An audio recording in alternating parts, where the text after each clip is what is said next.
The coup attempt seemed successful. The palace had been seized. The president was captured. The French supporters were ready. But there was one thing the plotters didn't account for, Ibrahim. Traoré's ability to win a nation, even while in captivity. The first shots were fired at 3:14 a.m. IbrahimTraore, president of Burkina Faso, was awake when it happened. He'd been working late in his modest office within the presidential compound reviewing mining contracts that foreign companies wanted to renew. These were the same contracts. He had been systematically dismantling, returning control of Burkina Faso's vast gold reserves to its people. The sound of gunfire was unmistakable. Short controlled bursts from automatic weapons. His security chief, Captain Rowe, burst into the office.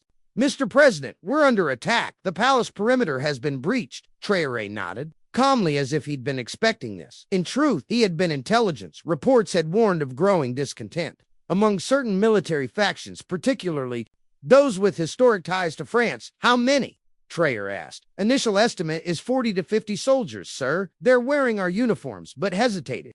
But they're not loyal troops. Traoré finished for him. 3rd Battalion. Yes, sir. Colonel Zongo appears to be leading them. Traoré's expression darkened. Colonel Pierre Zongo had been his classmate at the military academy years ago, a skilled officer, but always too enamored with Western powers and their promises evacuation route.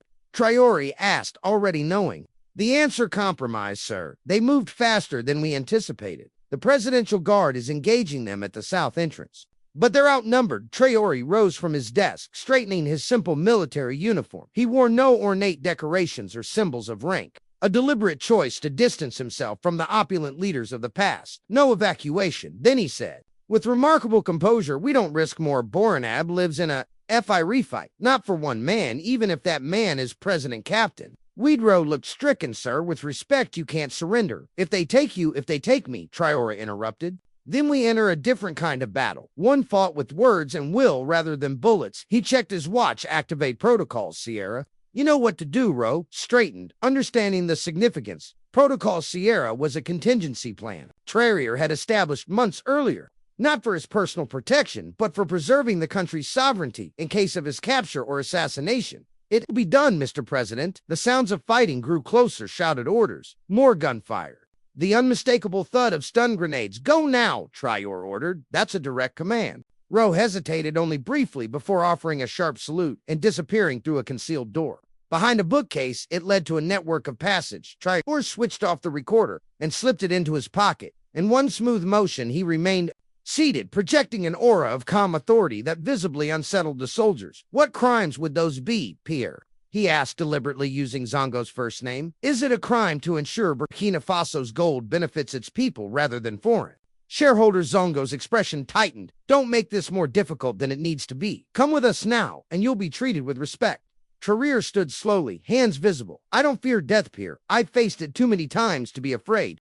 Now, but ask yourself, who profits most from this action tonight? Is it the people of Burkina Faso, or is it those who called our country upper Volata with nothing and have been desperate to regain control of our resources? A flicker of uncertainty crossed Zongo's face, quickly suppressed. You'll have plenty of time for speeches later. Now move. As the soldiers surrounded him, Traoré noticed something odd. They avoided meeting his eyes. Shame, perhaps. These were Burkinab soldiers, after all. Men who had sworn to defend their nation, not overthrow its democratically supported leader.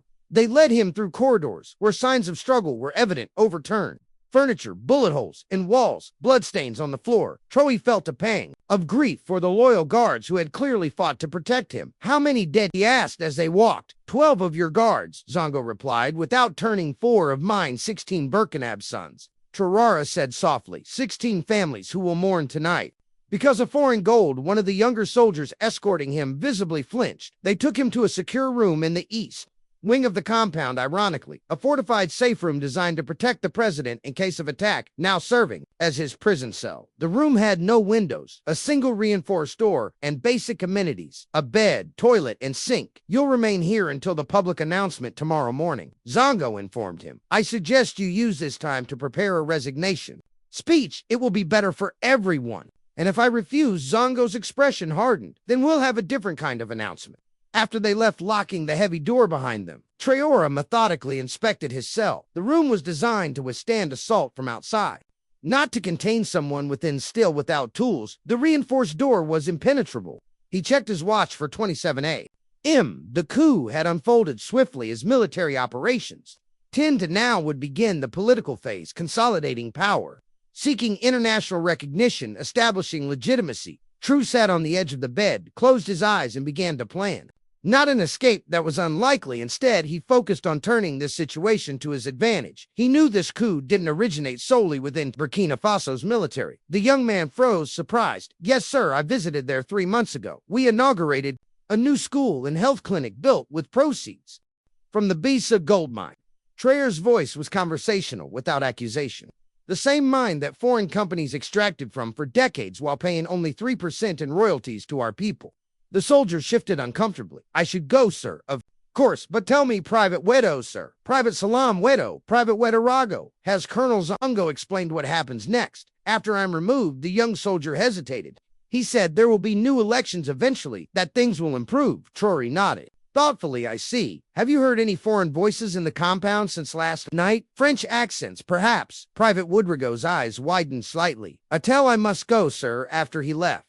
Traoré allowed himself a small smile at the young soldiers. Reaction had confirmed his suspicion. French operatives were already present, directing events from the shadows. At 10 o'clock a.m., the door opened again. This time, Colonel Zongo entered with 2 armed guards. It's time. He said the national broadcast is scheduled for noon. You will read this statement. He handed Traoré a printed document. Traoré scanned it quickly. A formal resignation citing health reasons, promising a peaceful transition to a military council that would restore constitutional order within an unspecified time frame. And if I refuse, Traoré asked again, then we broadcast evidence of your corruption. Instead, Zongo replied coldly, documents showing your private accounts in Dubai filled with money from Chinese mining interests. Traoré actually laughed at this fabricated documents. You mean I've never taken a franc that wasn't my official salary? The truth doesn't matter, Zongo said with a shrug. Only perception, you're wrong. Pierre Traoré replied, his voice suddenly still. The truth always matters. It may be delayed, obscured, even buried for a time, but it emerges eventually like water finding its path through stone. Something in his tone made Zongo uncomfortable. You have 2 hours to decide, he said, turning to leave. Choose wisely. When they were gone, Traoré carefully tore the resignation letter into tiny pieces and flushed them down the toilet. Then he removed the digital recorder from his pocket. They hadn't searched him thoroughly, another sign of the operation's hasty planning, and began speaking. This additional testament is recorded at approximately 10:15 a.m. Colonel Zongo has confirmed French involvement. By his reactions, they intend to force a false resignation. I refuse to Burkina. People deserve to know who truly seeks to control their nation and its resources. At exactly noon, Traoré was escorted to what had once been the palace's media room. A camera was set up, broadcasting equipment ready, standing off to the side. Traoré noticed a Caucasian man in civilian clothing giving directions in French accented English. Their eyes met briefly, and the man quickly looked away. Sat there, Traoré looked directly into the camera, his gaze unwavering. People of Burkina Faso, I speak to you not from the freedom of the presidential office, but from captivity within our own palace. Last night, at approximately 3 o'clock in the morning, a faction of our military, led by Colonel Pierre Zongo, acting under foreign direction, attempted a coup d'etat. Zongo lunged forward. Cut the broadcast. Cut it now. But the technician seemed frozen, his hands away from the controls. Traoré continued smoothly. I am currently being held prisoner and have been asked to read a false resignation. I refuse. The soldiers who participated in this action are not our enemies. They are our brothers who have been misled. The true architects of this coup are not even Burkina citizens. The foreign advisor was now shouting, but strangely no one moved to stop the broadcast at this very moment. Traoré continued. Documents are being released to every media outlet in the country and across Africa, showing the direct involvement of foreign mining interests and intelligence services in planning this coup. Their goal is simple: to reverse our policies of resource sovereignty, to return control of our gold to foreign shareholders. Now was staring at his phone in growing horror. The screen showed notification after notification messages, calls, news alerts to the soldiers who participated in this action. You have been used. Look to your officers and ask who has recently received large payments from foreign banks. Ask why. French military advisors arrived secretly in our country 3 days ago. One of the guards shifted nervously, lowering his weapons slightly. To our international friends who support true sovereignty, now is the time to stand with Burkina Faso. And to those foreign powers who believe they can still treat Africa as their personal resource reserve, who believe they can install and remove leaders at will. Your time is over. The door to the studio suddenly burst open. Captain Wedro entered accompanied by several soldiers wearing the insignia of the 1st Battalion loyal to Traoré. The palace perimeter is secured, Mr. President. Ouedraogo announced the 1st and 4th Battalions have declared their support for the constitutional government. The 2 guards who had been flanking Traoré looked uncertainly at Colonel Zongo, who stood frozen, still staring at his phone. The choice is now yours, Colonel, Traoré said, rising from his chair. Continue this failed coup and face charges of treason, or help me expose the true foreign instigators and salvage. Your Honor. For a long moment, the room was absolutely still. The tension palpable. Then, with a gesture of defeat, Zongo placed his sidearm on a nearby table. How? He asked simply, how did you counter this so quickly? Traoré's expression remained composed.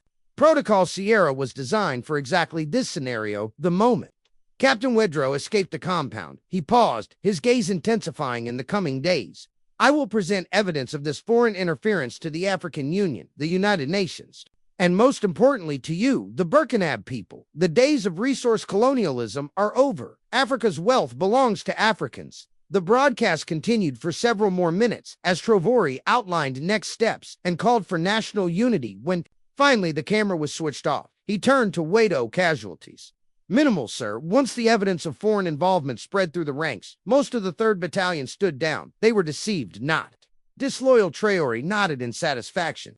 And the French delegation attempting to leave the country, the airport has been secured. Their private jet is being held good and sure. They are treated with diplomatic courtesy, but they are not to leave until we've completed our investigation. Over the next several hours, the full story emerged. The coup had been meticulously planned by French intelligence, working with mining executives who had lost billions when Traoré nationalized Burkina Faso's gold mines. They had recruited Zongo and several other officers, promising them power and wealth. What they hadn't anticipated was Protocol Sierra Traoré's elaborate countermeasure.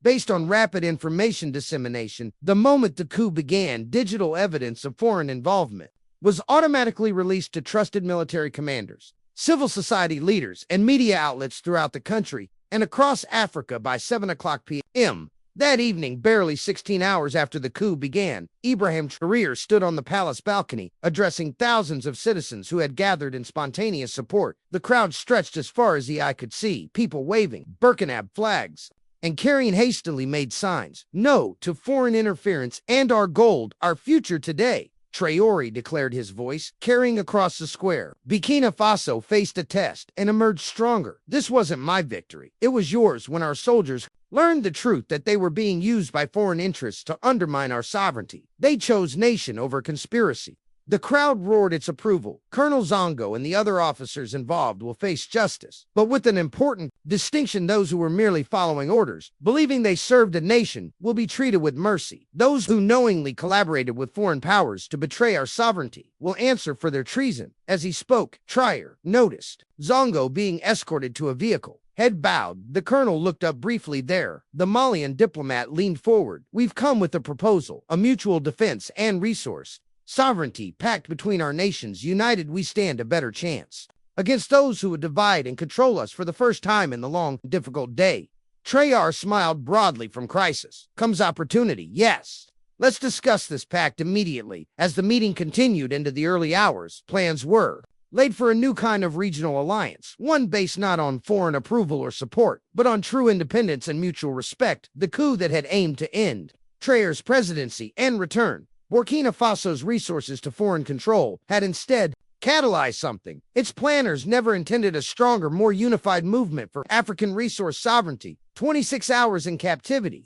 26 hours that would change the course of not just a nation, but potentially a continent. IbrahimTraore had entered that prison cell as the leader of one nation under threat. He had emerged as something more, a symbol of resistance against a centuries-old pattern of resource exploitation that had kept Africa's wealth flowing outward while its people remained poor. As dawn broke over Ouagadougou, citizens were already gathering again in the central square, not summoned, but drawn by a shared purpose. The message spreading through markets and neighborhoods over radio waves and mobile phones was clear and powerful. What belongs to Africa must serve Africans first. The time of taking had ended, the time of reclaiming had begun.